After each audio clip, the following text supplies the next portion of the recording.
حضرت بشر حافی رحمت اللہ علیہ سے سارا زمانہ پیار کرتا تھا۔ بغداد کا ایک تاجر کہتا ہے مجھے نہیں بابا اچھا لگتا تھا۔ ہمارا اپنا اپنا ذہن ہے نا، ہم کہتے ہیں میں نے جدھر ساری دنیا جا رہی ہے وہاں نہیں جانا، کہتے ہیں کہ وہ بابا مجھے نہیں اچھا لگتا تھا، حالانکہ سارا بغداد عزت کرتا۔ کیوں نہیں اچھا لگتا تھا؟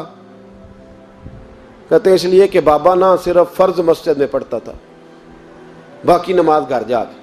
تو میں کہتا تھا اتنا ولی ہے تو باقی بھی مسجد میں پڑھے۔ کہتے ایک دن میں نے کہا جسوسی کرنی ہے اس کی، جو کہ اسلام میں منع ہے۔ کہتے حضرت بشر حافی رحمۃ اللہ علیہ نے جمعے کے فرض پڑھے، فرض پڑھ کے نکل گئے دوڑ کے۔ فرماتے ہیں میں پیچھے ہو گیا، میں نے کہا آج میں نے سنتیں چھوڑ دی ہیں پر اس کا پتہ کرنا ہے، سنت نفل بعد میں پڑھوں گا۔ کہتے ہیں حضرت بشر حافی جلدی سے نا کہ کباب والی دکان پہ گئے، وہاں سے کباب خریدے، اور میں نے کہا بوڑھے کی عمر دیکھو اور اس کے ذائقے دیکھو، اس عمر میں بھی کباب کھائے گا۔ اوئے ہوئے، مولوی کو روٹی نے ستایا تھا، اس لیے سنت اور نفل چھوڑ آیا ہے۔ کہتے ہیں تھوڑا سا وہ آگے بڑھے تو نان بھائی کی دکان سے نا نان خریدے۔ میں نے کہا دیکھو یار، دیکھو اس کے ذائقے، گرم نان کھائے گا۔ بہت سارے لوگ بغداد میں رات کی روٹی کھاتے پر یہ گرم کھاتا ہے۔ کہتے ہیں حضرت وہ نان اور کباب لے کے نا جنگل کی طرف مڑے تو میرے دل میں خیال آیا یار بڑا ہی اس آدمی کا عجیب ذہن ہے، یہ اب سبزے پہ بیٹھ کے یہاں موج کرے گا، کھائے پیے گا، اور سنت نفل چھوڑ دی، اللہ ہزاروں مرید ہیں۔ کہتے ہیں حضرت جنگل میں داخل ہوئے، تھوڑا سا سفر کیا تو کچی آبادی آ گئی۔ کچی آبادی، ایک کچے مکان کی ٹوٹا ہوا دروازہ، باہر سے کنڈی لگی۔ بغداد کے ننگے پاؤں چلنے والے ہزاروں مریدوں کے اس پیر نے کنڈی کھولی، اندر گئے، ایک فالج زدہ بابا جی بیٹھے۔ کہتے ہیں حضرت بشر حافی نے اپنی پگڑی کھولی اور اس آدمی کے منہ سے پانی نکل رہا تھا، رال ٹپک رہی تھی۔ کہتے ہیں پہلے اپنی پگڑی سے منہ صاف کیا، پھر پیالے سے پانی ڈال کے منہ دھویا، پھر حضرت اس کے ٹانگوں پہ کپڑا ڈال کے روٹی کا لقمہ توڑ کے اس کے منہ میں ڈال کے کہنے لگے بابا ناراض نہ ہونا، جمعے والے دن مجھے دیر ہو جاتی ہے، ابھی تو میں نے سنت اور نفل بھی پڑھنے ہیں، ناراض نہ ہونا، مجھے دیر ہو جاتی ہے۔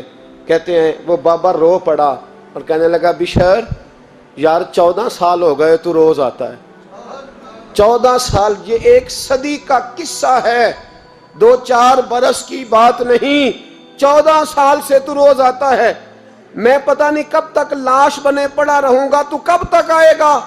حضرت بشر حافی نے بابے کے آنسو پوچھ کے کہا بابا فکر نہ کر، آج کے بعد یہ جملہ نہ کہنا کہ تو میرے لیے بوجھ ہے۔ فرمایا لوگ سمجھتے ہیں کہ میں نے عبادت کر کے مقام پایا ہے، لوگ سمجھتے ہیں میں نوافل زیادہ پڑھتا ہوں، دنیا جانتی ہے کہ میری رات کی تسبیح زیادہ مضبوط ہے، پر میں ان میں سے کوئی بات بھی نہیں، میں تو تیری نوکری کرتا ہوں تو اللہ نے میری عزتوں میں اضافہ فرما دیا ہے۔ سوچ ہی صاف نہیں، نظریہ ہی ٹھیک نہیں، فکر ہی ٹھیک نہیں۔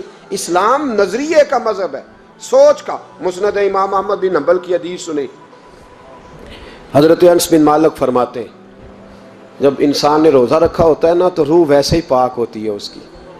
میں نے یہ سوچا کہ کچھ باتیں ایسی کی جائیں جس سے تھوڑی سی سوچیں بھی تبدیل ہوں، کچھ سوچوں کا وضو، سوچوں کا غسل، افکار و نظریات کی بھی بات ہو۔ ہم سمجھتے ہیں کہ شاید کثرت عبادت اصل ہے۔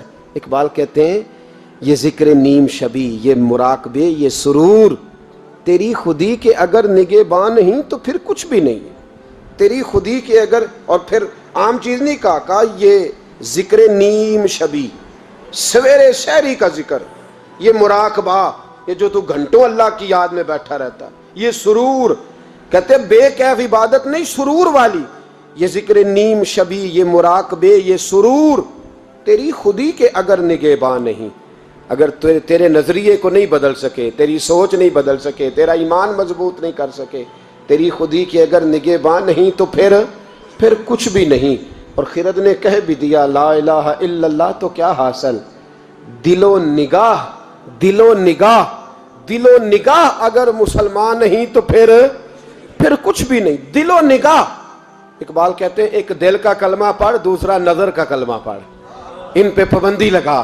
دل و نگاہ اگر مسلمان نہیں تو پھر تو کچھ بھی نہیں، کچھ بھی نہیں۔ حضرت انس بن مالک کہتے ہیں میں حضور کے پاس بیٹھا تھا، حضرت عبداللہ ابن عمر بھی بیٹھے تھے، کوئی بات ہو رہی تھی، ایک حجرے میں بیٹھے تھے، دروازے پہ دستک ہوئی۔ مسند امام احمد میں حدیث ہے نبی پاک علیہ السلام نے فرمایا انس دروازہ کھولو، دروازے پہ وہ بندہ ہے جس کو اللہ بغیر حساب کتاب جنت عطا فرمائے گا، وہ بندہ ہے دروازے پہ۔ حضرت انس بن مالک کہتے ہیں میں نے دروازہ کھولا تو بندہ دیکھا، غریب سا ایک انصاری صحابی، اور بندہ بڑا سادہ، وضو تازہ کر کے آیا ہے تو پانی کے قطرے داڑھی سے بہہ رہے ہیں، اور چمڑے کے جوتے اس نے لپیٹ کے نا تو بغل میں چھپائے ہوئے، آ کے اتحیات کی حالت میں بیٹھا، حضور سے دو چار باتیں کی، چلا گیا۔ ہم اس کا رنگ دیکھتے رہے اور مصطفیٰ کا کرم دیکھتے رہے۔ اس کو حضور نے جنتی کہا ہے۔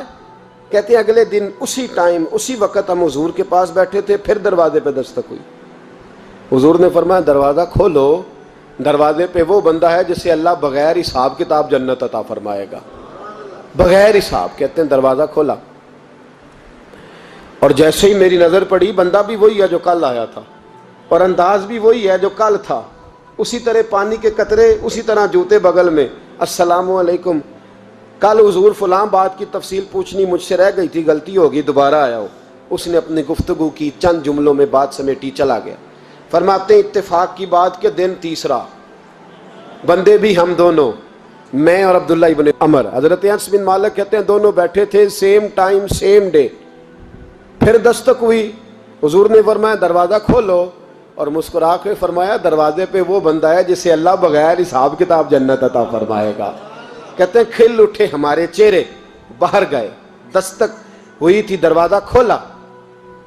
فرماتے مجھے یقین تھا وہی ہوگا جو 2 دن پہلے آیا تھا، اور میرے یقین کے مطابق ہی کام ہوا، وہی بندہ تھا جو کل بھی تھا، جو پرسوں بھی تھا، حالت اور کیفیت اور انداز بھی وہی تھا۔ پانی کے قطرے بہہ رہے ہیں، اور اس شخص نے جوتے بغل میں دبائے ہوئے خدمت میں حاضر ہوا، بیٹھ گیا، بات چیت کی، چلا گیا۔ حضرت انس بن مالک کہتے ہیں تھوڑی دیر ہوئی تو حضور بھی تشریف لے گئے۔ حضرت عبداللہ ابن عمر مجھے کہنے لگے یار ویسے کتنے اس کے نصیب ہیں، کتنے نصیب ہیں، کوئی آیا لے کے چلا گیا، کوئی آیا لے کے چلا گیا، کوئی عمر بھر بھی نہ پا سکا، میرے مولا تجھ سے گلا نہیں، یہ تو اپنا اپنا نصیب ہے، یہ تو اپنا اپنا، اور نہ کسی کے حال پہ طنز کر، نہ کسی کے غم کا مذاق اڑا، وہ جسے چاہیں جیسے نواز دے، یہ مزاج لطف رسول ہے صلی اللہ تعالی علیہ وسلم۔ کہتے ہیں ہم لوگ گفتگو کرنے لگے، عبداللہ ابن عمر مجھ سے کہنے لگے یار ویسے پتہ کرنا چاہیے یہ کون سا عمل کرتا ہے، پتہ کرنا، جیسے ہم نہیں پتہ کرتے کہ یہ بندہ بڑا چمک گیا، پتہ کرو کون سا کاروبار کرتا ہے، ذرا اس کی جاسوسی تو کرو۔ اور بندے بھی بڑے سمجھدار ہیں، وہ سائیڈ بزنس نہیں بتاتے، وہ کہتے ہیں وہ جو میرا علیحدہ ہے وہ نہیں بتانا، کہیں یہ نہ شروع کر لے۔ حالانکہ انسان کے پاس جو خوبی، جو اللہ نے اسے دولت دینی ہوتی ہے، وہ اپنا اپنا نصیب ہوتا ہے، وہ گھر میں بیٹھے بھی اللہ عطا کر دیتا۔ وہ کہتے ہیں کہ پتہ کرو کیا عمل کرتا ہے، تو حضرت عبداللہ ابن عمر کہتے ہیں میں اس کے پیچھے ہو گیا، اس سے سلام لی، تو میں نے کہا مجھے 2-3 دن کے لیے مہمان بنا لو گے، مان نہ مان میں تیرا مہمان، 2-3 دن کے لیے مہمان بنا لو گے؟ تو کہتے ہیں مجھ سے کہنے لگا کوئی گھر میں جھگڑا ہو گیا ہے، کیونکہ پڑوس میں تو تمہارا، قریب ہی تو تمہارا گھر ہے، میرے مہمان بننے ہو، کچھ جھگڑا ہے؟ تو میں نے کہا چلو ایسے ہی سمجھ لو، پر مجھے مہمان بنا لو۔ کہتے ہیں میں 3 دن اور 3 راتیں اس شخص کے ساتھ رہا، وہ کتنا صدقہ کرتا ہے میں نوٹ کرتا رہا، نماز کتنی پڑھتا ہے، اس کا کیا، میں چاہتا تھا کہ وہ عمل مجھے ملے۔ اس کی برکت سے مصطفیٰ نے اسے 3 مرتبہ جنتی فرمایا ہے تاکہ وہ کیفیات مجھے بھی ملیں۔ حضرت عبداللہ ابن عمر کہتے ہیں کہ میں نے کوئی خاص چیز نہیں دیکھی، وہ عشاء پڑھتا تو فجر تک بستر پہ کروٹیں لیتا، اور میں الحمدللہ اٹھ کے تہجد بھی پڑھتا، نوافل بھی پڑھتا۔ کہتے ہیں وہ 1 سپارہ پڑھتا، میں 3 پڑھتا۔ فرماتے اس نے 3 دنوں میں کھجور بھی صدقہ نہیں دی، کہ کھجور بھی، اور میں نے بڑے بڑے غریبوں کی مدد کی۔ میں کہنے لگا کہ عمل تو میرا زیادہ ہے اس سے، پھر خوبی کیا ہے؟ خاص توجہ کرنا، اسلام اور دین کا جو فکری اساس ہمیں صحابہ نے دی۔ حضرت عبداللہ ابن عمر کہتے ہیں میں نے تیسرے دن اسے کہا بھائی اللہ تیرا بھلا کرے، تو نے بڑی خدمت کی، میں نے جانا ہے، میرا کوئی جھگڑا نہیں ہوا تھا، میں تو بس تیرا عمل دیکھنے آیا تھا کہ تو عمل کیا کرتا ہے۔ تو وہ صحابی کہتے ہیں مجھے کہنے لگے یار تو میرا عمل دیکھنے آیا تھا، مجھے بتا تو صحیح کیا نے، اور کیوں دیکھنے آیا میرا عمل، تجھے کیا ضرورت پڑی میری جاسوسی کی؟ تو کہتے ہیں مجھ سے جب اس نے سوال کیا تو میں نے اس کو کہا بھائی تو 3 دن آیا ہے نا ہم بیٹھے ہوئے تھے؟ کہا ہاں میں آتا رہا ہوں۔ کہا 3 دن نبی پاک نے فرمایا اللہ تجھے بغیر حساب کتاب جنت عطا فرمائے گا۔ تو میں چاہتا تھا کہ میں ذرا جاسوسی کروں، ذرا دیکھوں، کھوج لگاؤں کون سا ایسا عمل ہے، آپ بھی ذرا دھیان دیجئے گا، کون سا ایسا عمل ہے، حالانکہ تو عشاء پڑھتا ہے اور اٹھ کے فجر پڑھتا ہے، میں تہجد بھی پڑھتا ہوں، تیرا سپارہ 1 ہے میرے 3 ہے، کون سا ایسا عمل ہے جس کے سبب تجھے جنت ملے گی؟ کہتے ہیں وہ صحابی کہنے لگے یار کوئی ایسا عمل نہیں، کوئی شے نہیں، میں اس قابل ہی نہیں، من آنم کے من دانم، جو میں ہوں مجھے پتا ہے۔ کہا پھر کوئی بات تو ہوگی، تیری مہربانی بتا دے، میں نے 3 دن 3 راتیں محنت کی ہیں، بتا دے۔ کہتے ہیں وہ کہنے لگے اگر تجھے بتاؤں نا تو پھر سن، میں جب رات کو سوتا ہوں تو اپنے دل پہ نظر ڈالتا ہوں، اور سویرے جب اٹھتا ہوں تو پھر اپنے دل پہ نظر ڈالتا ہوں، موبائل پہ نہیں، کنجی پہ نہیں کہ چابیاں کدھر ہیں، بٹوے پہ نہیں، میں رات کو سوتے ہوئے بھی اپنے دل پہ نظر ڈالتا ہوں، سویرے اٹھتے ہوئے بھی میں سب سے پہلے اپنے دل پہ نظر ڈالتا ہوں۔ فرماتے ہیں الحمدللہ میرے دل میں کسی کا حسد نہیں ہے، کسی کے بارے میں کوئی کینہ نہیں ہے، کوئی کسی کے بارے میں میل نہیں، میں اللہ کے ہر بندے کے بارے میں سوچ، نظریہ، فکر اچھی رکھتا ہوں، اور فرمایا میں تیرے بارے میں بھی عبداللہ یہی سوچتا ہوں کہ تو مجھ سے زیادہ نیک ہے۔ الحمدللہ اس وقت بھی میرا ذہن یہ ہے کہ انس بن مالک مجھ سے زیادہ پرہیزگار ہے، اس وقت بھی میری سوچ یہ ہے کہ محبوب کے سب صحابہ میں سب سے کمزور میں ہی ہوں۔ نبی عبداللہ ابن عمر کہتے ہیں میں نے اس کا ہاتھ چوما، میں نے کہا سمجھ آ گئی ہے، تیرا نظریہ، تیری سوچ پکی اور سچی مسلمان ہے، تو دل اور روح کا مسلمان ہے، تو نظر اور روح کا مسلمان ہے، یہ سبب ہے کہ اللہ کے رسول نے زمین پر چلتے ہوئے بھی تجھے 3 دفعہ جنت کی بشارت عطا فرما دی۔